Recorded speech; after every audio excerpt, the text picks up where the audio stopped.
2ஆம் அதிகாரம். அந்நாட்களில் உலகமெங்கும் குடிமதிப்பு எழுதப்பட வேண்டுமென்று அகஸ்துராயனால் கட்டளை பிறந்தது. சீரியா நாட்டிலே சிரேனியு என்பவன் தேசாதிபதியாயிருந்தபோது இந்த முதலாம் குடிமதிப்பு உண்டாயிற்று. அந்தப்படி குடிமதிப்பெழுதப்படும்படிக்கு எல்லாரும் தங்கள் தங்கள் ஊர்களுக்கு போனார்கள். அப்பொழுது யோசேப்பும் தான் தாவீதின் வம்சத்தானும் குடும்பத்தானுமாயிருந்தபடியினாலே தனக்கு மனைவியாக நியமிக்கப்பட்டு கர்ப்பவதியான மரியாளுடனே குடிமதிப்பெழுதப்படும்படி கலிலேயா நாட்டிலுள்ள நாசரேத்தூரிலிருந்து யூதேயா நாட்டிலுள்ள பெத்லகேம் என்னும் தாவீதின் ஊருக்கு போனான். அவ்விடத்திலே அவர்கள் இருக்கையில் அவளுக்கு பிரசவ காலம் நேரிட்டது. அவள் தன் முதற்பேரான குமாரனை பெற்று சத்திரத்திலே அவர்களுக்கு இடமில்லாதிருந்தபடியினால் பிள்ளையை துணிகளில் சுற்றி முன்னணையிலே கிடத்தினாள். அப்பொழுது அந்த நாட்டிலே மேய்ப்பர்கள் வயல்வெளியில் தங்கி ராத்திரியிலே தங்கள் மந்தையை காத்துக் கொண்டிருந்தார்கள். அவ்வேளையில் கர்த்தருடைய தூதன் அவர்களிடத்தில் வந்து நின்றான். கர்த்தருடைய மகிமை அவர்களைச் சுற்றிலும் பிரகாசித்தது. அவர்கள் மிகவும் பயந்தார்கள்.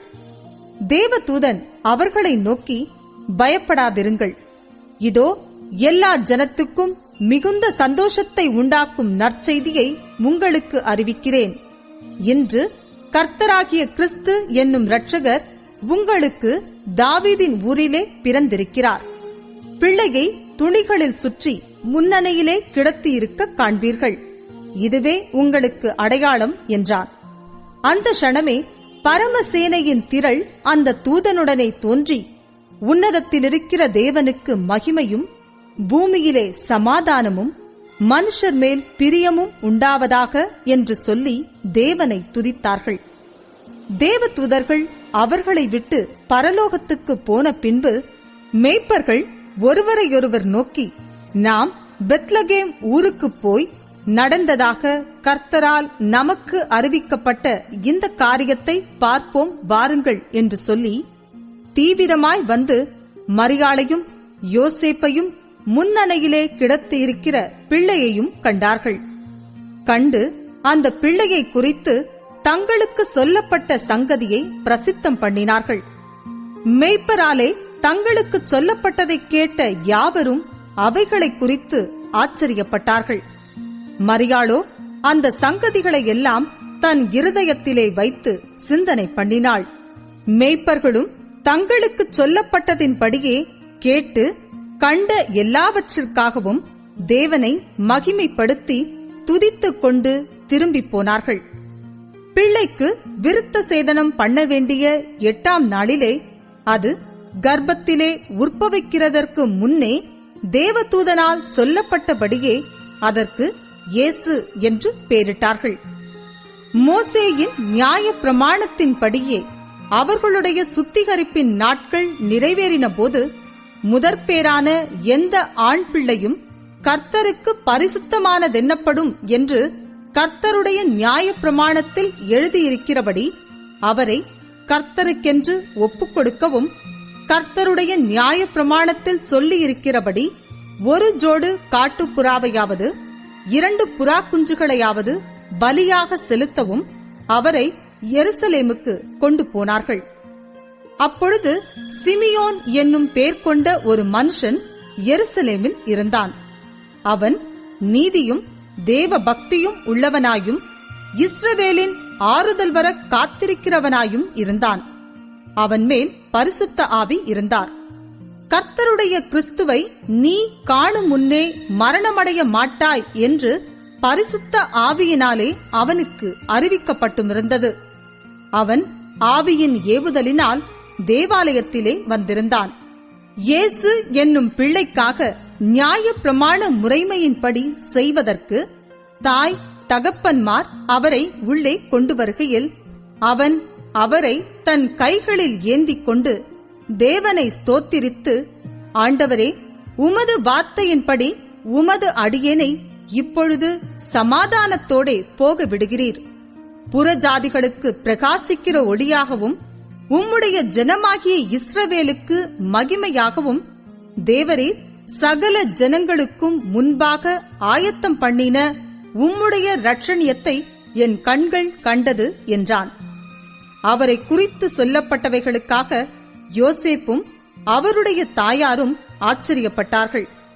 பின்னும் சிமியோன் அவர்களை ஆசீர்வதித்து அவருடைய தாயாகிய மரியாளை நோக்கி, இதோ அநேகருடைய இருதய சிந்தனைகள் வெளிப்படத்தக்கதாக இஸ்ரவேலில் அநேகர் விழுகிறதற்கும் எழுந்திருக்கிறதற்கும் விரோதமாக பேசப்படும் அடையாளமாவதற்கும் இவர் நியமிக்கப்பட்டிருக்கிறார். உன் ஆத்துமாவையும் ஒரு பட்டயம் உருவிப் போகும் என்றான். ஆசேருடைய கோத்திரத்தாளும் பானுவேலின் குமாரத்தியுமாகிய அன்னாள் என்னும் ஒரு தீர்க்கதரிசி இருந்தாள். அவள் கன்னி பிராயத்தில் விவாகமானது முதல் 7 வருஷம் புருஷனுடனே வாழ்ந்தவளும் அதிக வயது சென்றவளுமாயிருந்தாள்.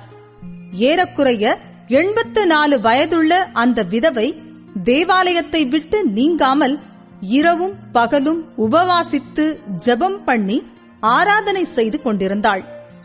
அவளும் அந்நேரத்திலே வந்து நின்று கர்த்தரை புகழ்ந்து எருசலேமிலே மீட்புண்டாக காத்திருந்த யாவருக்கும் அவரை குறித்து பேசினாள். கர்த்தருடைய நியாய பிரமாணத்தின்படி சகலத்தையும் அவர்கள் செய்து முடித்த பின்பு கலிலேயா நாட்டிலுள்ள தங்கள் ஊராகிய நாசரேத்துக்கு திரும்பி போனார்கள். பிள்ளை வளர்ந்து ஆவியிலே பெலன் கொண்டு ஞானத்தினால் நிறைந்தது. தேவனுடைய கிருபையும் அவர் மேல் இருந்தது. அவருடைய தாய் தகப்பன்மார் வருஷந்தோறும் பஸ்கா பண்டிகையில் எருசலேமுக்கு போவார்கள். அவருக்கு 12 வயதான போது அவர்கள் அந்த பண்டிகை முறைமையின்படி எருசலேமுக்கு போய் பண்டிகை நாட்கள் முடிந்து திரும்பி வருகிற போது பிள்ளையாகிய இயேசு எருசலேமிலே இருந்து விட்டார்.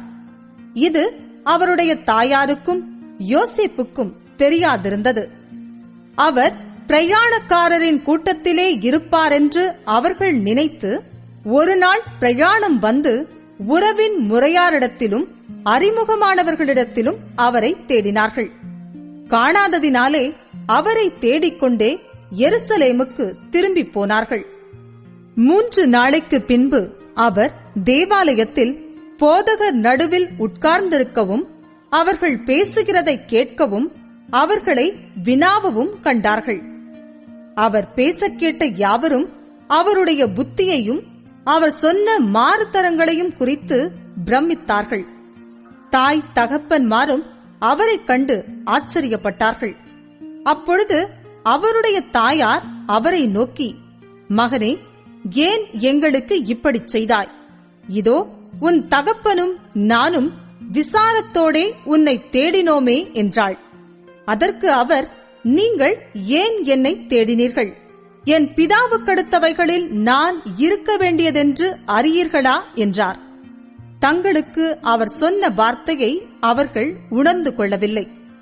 பின்பு அவர் அவர்களுடனே கூட போய் நாசரேத்தூரில் சேர்ந்து அவர்களுக்கு கீழ்ப்படிந்திருந்தார். அவருடைய தாயார் இந்த சங்கதிகளை எல்லாம் தன் இருதயத்திலே வைத்துக் கொண்டாள். இயேசுவானவர் ஞானத்திலும் வளர்த்தியிலும் தேவ கிருபையிலும் மனுஷர் தயவிலும் அதிகமாய் விருத்தியடைந்தார்.